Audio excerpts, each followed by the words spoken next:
Depuis hier, le Roxy Pro France est officiellement lancé. Toute la semaine, les 17 meilleures surfeuses de la planète vont s'affronter sur les vagues de la côte landaise. Notre équipe était présente à la conférence de presse pour le lancement de la compétition. Pour la deuxième année consécutive, le Roxy Pro France se tient fin septembre et cette année, la compétition, qui se déroule simultanément avec le Quicksilver Pro France, s'installe sur la plage des Gardians. On a décidé de mettre le podium principal à la plage des Gardians qui est juste au sud des Estagnos. Et on a eu un été avec pas beaucoup de vagues, donc c'était pas évident de choisir un banc de sable qui fonctionnait bien. On savait pas trop, on a fait un peu à l'aveugle et c'était vraiment...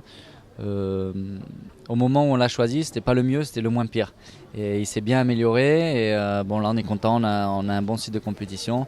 On s'attend pas à une compétition comme les autres années où il y avait des vagues énormes avec des super tubes et tout.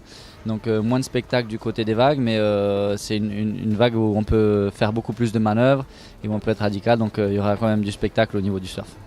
Dans ces conditions, c'est un surf plus technique que les surfeuses devront pratiquer, des vagues que la quintuple championne du monde Stéphanie Gilmore apprécie.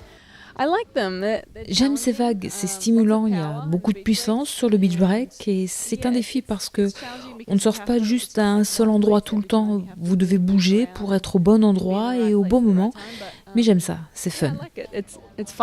Parmi les 17 meilleures surfeuses mondiales, 2 Françaises sont présentes, plus Liane Curren, native de Biarritz, qui a été invitée à prendre part à ce Roxy Pro France. C'est un honneur de surfer avec tout le top 17 et j'espère pouvoir faire quelque chose, on verra, en tout cas montrer mon meilleur surf et utiliser un peu mon expérience pour passer quelques tours, quoi. Moi du coup j'ai été là les quelques dernières semaines et j'ai la chance de ne pas avoir trop de décalage horaire de la Californie parce que les autres sont arrivés hier, avant-hier. Et puis j'ai pu surfer le spot pas mal, on a eu des vagues donc ouais, c'est une vague il y a pas mal de courant quand c'est un peu plus gros mais il y a vraiment des belles vagues, quoi. C'est un bon banc de sable. Au Gardien, la compétition sera rude. Avant-dernière étape du circuit féminin, plusieurs surfeuses peuvent encore prétendre au titre mondial.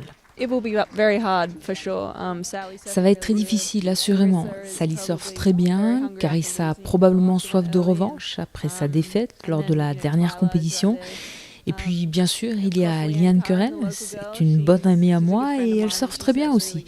Ça va être très dur, mais je vais faire de mon mieux. Pour voir l'élite du surf féminin, puis masculin, avec le Quicksilver Pro, rendez-vous plage des Gardiens, entre Osgore et Seignos.